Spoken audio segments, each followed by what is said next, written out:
Assalamualaikum warahmatullahi taala wabarakatuh. Saya Faiz Muhammad Ibnatullah, kelas KI 4B. Insya Allah di sini saya akan observasi sekolah tentang tugas dari dosen saya.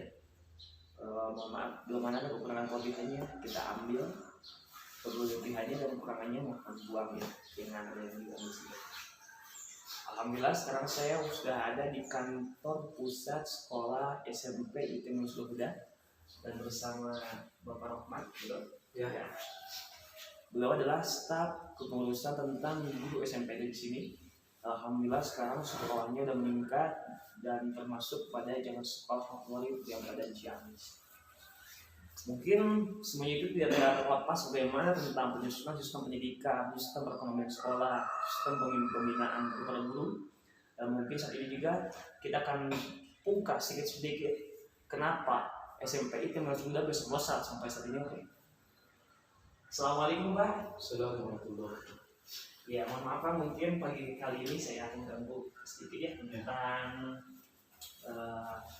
waktu Bapak. Mungkin ada beberapa pertanyaan ya, Bapak tuh kenapa sekolah ini pertama bisa menjadi besar seperti ini? Jadi kenapa sekolah ini menjadi besar? Yang pertama, keunggulan sekolah di sini kan berada di dalam pesantren, yang mana si siswa atau santri disebutnya bisa mendapatkan double ilmunya. Jadi orang tua itu merasa nyaman dan merasa aman berada sekolah yang berada di pesantren. Yang pertama itu, jadi menarik orang tua agar si murid kesini bersekolah di sekolah yang ada di pesantren, lebih lega, lebih terjamin keamanannya, kenyamanannya, gitu kan, segala rupa udah ada di sini. Yang kedua, tingkat kedisiplinan di kepengurusan itu yang menjadi prioritas utama di sini, dari mulai staf usaha, staf guru, dari mulai atasnya ke lagi kepala sekolah itu ditata dan disistemkan sebaik mungkin gitu. Lalu dari bidang pengenalan sekolah, promosi sekolah, bagaimana caranya masuknya kemana, itu juga diprioritaskan dan ada petugas khususnya. Mungkin itu sebagian. Bapak bagaimana kan cara pengembangan sekolah supaya lebih maju dari tahun ke tahun, melihatnya sekolah ini semakin terus naik bahkan bisa mengalahkan sekolah yang lain. Yang pertama, unggulkan siswa, jangan mengunggulkan satu siswa, unggulkan semua siswa. Lalu pertahankan sistem, jangan mengurangi, lebih bagus menambahkan sistem dalam pembelajaran, sistem dalam kesisteman keuangan guru, apapun itu jangan dikurangi. Yang dari awal lebih bagus ditambahkan, dan kedepannya kita harus istiqomah dalam sistem tersebut. Kita menjalin komunikasi bersama, kita berkolaborasi, bertukar pikiran antar staf, apalagi ini di pesantren, antar pesantren dan sekolah itu harus nyambung. Antar kebijakan dari pesantren, apakah kebijakan dari sekolah itu harus balance, yang mana menghasilkan bibit-bibit siswa yang unggul gitu. Fasilitas juga memadai, fasilitas pesantren bisa digunakan di sekolah. Sebaliknya fasilitas sekolah juga bisa dipergunakan untuk kegunaan pesantren. Itulah yang menjadi keunggulan sekolah yang berada di pesantren. Jadi si siswa juga mendapatkan double ilmu, gitu kan, dua ilmu. Yang pertama ilmu keagamaan dari pesantren, yang kedua ilmu ke sekolah. Selanjutnya Pak, bagaimana Bapak mengatur sistem pendidikan sekolah supaya anak bisa langsung kena target dari tahun ke tahun, semester ke semester. Kalau itu kan target Bapak sekolah ini harus segini, bagaimana Bapak sudah menempuh sistem pendidikan buat anak? Yang pertama, si anak diarahkan ke melebihkan ke praktek, bukan itu kan biasanya kan materi praktek. Kalau di sini materi praktek, materi itu cuma pengenalan saja. Jadi materinya sambil praktek tersebut gitu. karena dilihat dari kemampuan itu gampang meningkat, itu langsung terjun praktek gitu. Contoh dalam pelajaran IPA kita membahas organ tubuh contohnya, itu kan harus ada fasilitas organ tubuhnya, ada tengkoraknya, ada apa ya, ada ya organ tubuh gitu kan. Kita langsung praktek itu nulisnya juga tulis materinya juga, organ tubuh itu apa itu bla bla bla, itu sambil praktek. Si guru sambil memperlihatkan organ tubuh sambil menjelaskan per-pernya, mata itu apa, bahasa lain dari mata itu apa, pengertian dari mata itu apa, dan lain sebagainya. Itu sambil praktek sambil si anak melihat wujudnya. Satu lagi contoh dalam pelajaran PJOK, itu pasti PJOK melebihkan ke praktek. Nah, kita terjunkan aja siswa. Bagian bola kita terjun ke lapangan bola, bagian renang kita terjun ke kolam berenang, sambil menjelaskan sambil praktek. Jadi si siswa peningkatan otak itu langsung nerap gitu kalau langsung sambil praktek. Bapak bagaimanakah mengatur sistem keuangan sekolah supaya sekolah itu tidak ada kata guru yang ya dia digaji bulan ini, ada yang gini, ada gini, gimana Pak? Yang pertama, kita memanfaatkan gaji dari, kan ini kan dari yayasan ya, kita koordinasi dengan yayasan dengan baik. Sekolah, bendahara sekolah itu koordinasi dengan kepala sekolah, lalu ke yayasan. Dari yayasan kita komitmenkan dari awal, guru jangan sampai telatlah dalam bidang honorer gitu, dalam perkara honorer, yang mana ke yayasan bertanggung jawab atas yang tersebut itu. Dan yang kedua, kita memanfaatkan dana BOS, yang mana dana BOS tersebut kita tampung terlebih dahulu, kita sisihkan terlebih dahulu untuk menjadi untuk berkumpul, sudah kumpul kita dimanfaatkan untuk ke gaji guru lah, dari mana aja gitu, dari mana aja. Dan juga dalam sistem keuangan kita mempunyai orang yang satu orang gitu yang dikhususkan, satu orang memegang uang sekolah. Jadi tidak yang ini memegang uang ini, yang memegang banyak uang gitu, enggak. Satu orang memegang uang sekolah, satu orang mengoperasikan uang sekolah, dan pengadministrasian dalam tanda kutip, kalaupun pengeluaran Rp1.000 itu harus dicatat gitu.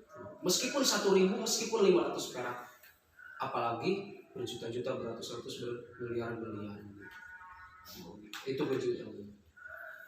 Oleh mana Bapak katanya masuk sekolah ini punya perusahaan gitu ya Pak, sehingga kalau bisa maju, sekolah bisa maju, serta bisa menang. Bagaimana Bapak dalam membangun perekonomian sadar dengan sekolah ini Pak?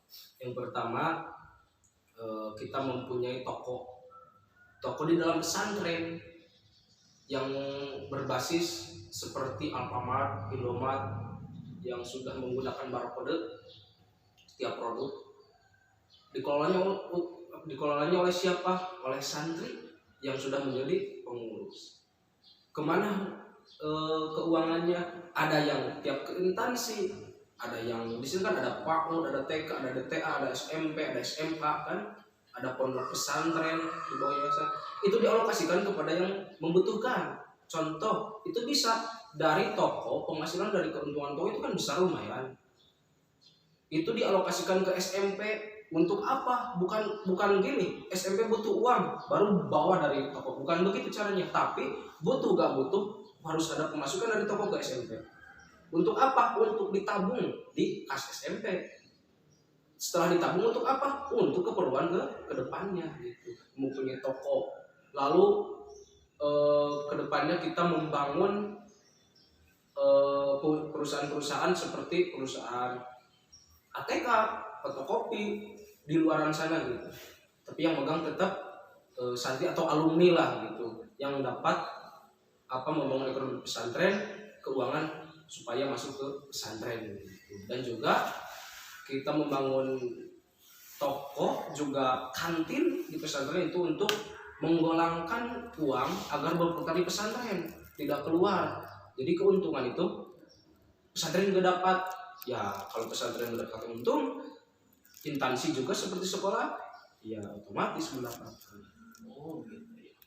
Jadi saya simpulkan pertama Bapak pengaturannya tentang pendidikan ini target kita jelaskan dari guru. Oh satu lagi Pak, bagaimana Bapak dalam pembinaan guru-guru di sekolahnya? Yang pertama, guru tidak lepas dari doktrinan pengasuh pesantren yang mempunyai